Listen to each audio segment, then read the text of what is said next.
શ્રી રામદેવ પીરની કથા ભાગ 4 ફળની આશા છોડી.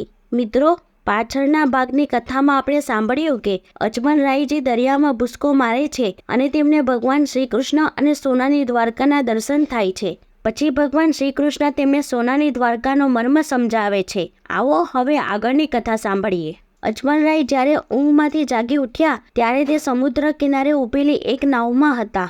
એણે કિનારે દોડી આવેલા દ્વારકાના કેટલાક લોકોને જોયા. અજમલરાયના વિસ્મયનો પાર ન રહ્યો. એક જણ બોલ્યો, અરે, આ તો તે ભક્ત જેણે સોનાની દ્વારકાના ને ભગવાન શ્રી કૃષ્ણના દર્શન કરવા અહીંથી સમુદ્રમાં ભૂસકો મારેલો. એને કોઈ પૂછો તો ખરા કે તેને સમુદ્રમાંથી બહાર કાઢ્યો કોણે? પૂછો તો ખરા કે તેને લાવનાર કોણ? અજમલરાય બોલ્યો, હે તીર્થવાસીઓ, પ્રથમ તમે સૌ મને એ લોકો પાસે લઈ ચાલો કે જેમણે મારી મસ્કરી કરી હતી, કેમ કે તેમનો ઉપકાર માનવો છે. તમારી મસ્કરી કરનારાઓને તો અમે લોકોએ કારાગારમાં હડસી લાવ્યા છે. હવે એ લોકોને કારાગારમાંથી છોડાવવાની કૃપા કરો, કેમ કે તેમની કૃપાથી મને દ્વારકેશ શ્રી કૃષ્ણચંદ્રના સોનાની દ્વારકાના દર્શન થયા. લોકો અજમલરાયજીને કેદખાના પાસે લઈ ગયા. જે અપરાધથી તમે મારી મસ્કરી કરનારાઓને પકડ્યા તે તમામને છોડી મૂકો, કેમ કે હું સમુદ્રમાં ડૂબી ગયો. અજમલરાયજીએ તમામ દુર્જનોને મુક્તિ અપાવી, તેમનો ઉપકાર માન્યો. તીખડી કરનારા એ દુર્જનોએ અજમલરાય પાસે માફી માંગી અને કોઈ પણ ભક્તની તીખડી મસ્કરી નહીં કરવાની પ્રતિજ્ઞા લીધી.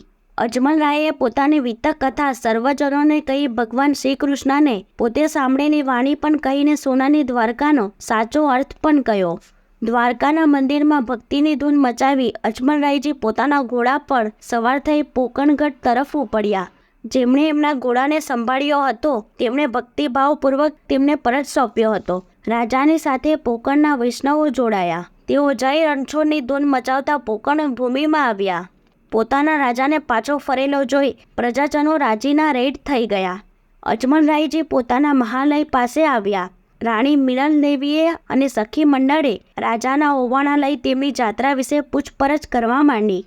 રાજાએ સર્વજનોને પોતે સમુદ્રમાં ભૂસકો માર્યાને સમુદ્રમાં અતિકાય માછલીઓ એને ભગવાન શ્રી કૃષ્ણ પાસે લઈ ગયાની અને પોતે શ્રી કૃષ્ણના મુખે સુબોધવાળી સાંભળ્યાની પ્રથમ સોનાની ધાતુની દ્વારકા અને પછી ચોરી, બળાત્કાર, વ્યભિચાર, વિશ્વાસઘાત, કંકાસ, કલહ, ઈર્ષા, અસૂયા વગેરે મહાપાપ વગરની દ્વારકા જોયાની સર્વ ઘટના પોકણ ભૂમિને કહી.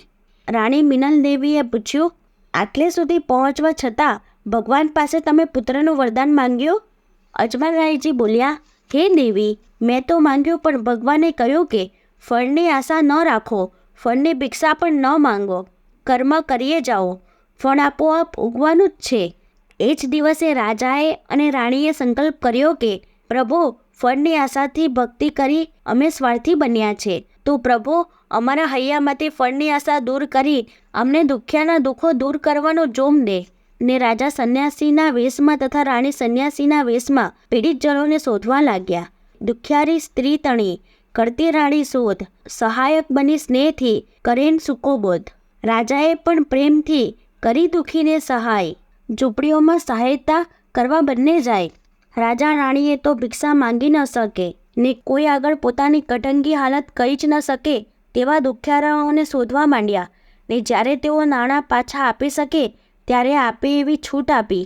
તેમને વગર વ્યાજે નાણાં ધીરવા માંડ્યા. જેઓ નોકરી ધંધા કરી શકે તેવા હતા તેમને નોકરી ધંધાની સગવડ કરી આપવા લાગ્યા. અને જેઓ કલ્પાંત કરી દિવસો પસાર કરતા હતા તેઓ રાજા રાણીમાં ભગવાનને દાખલ થયેલા માનવા લાગ્યા. એમને આશીષ આપવા લાગ્યા.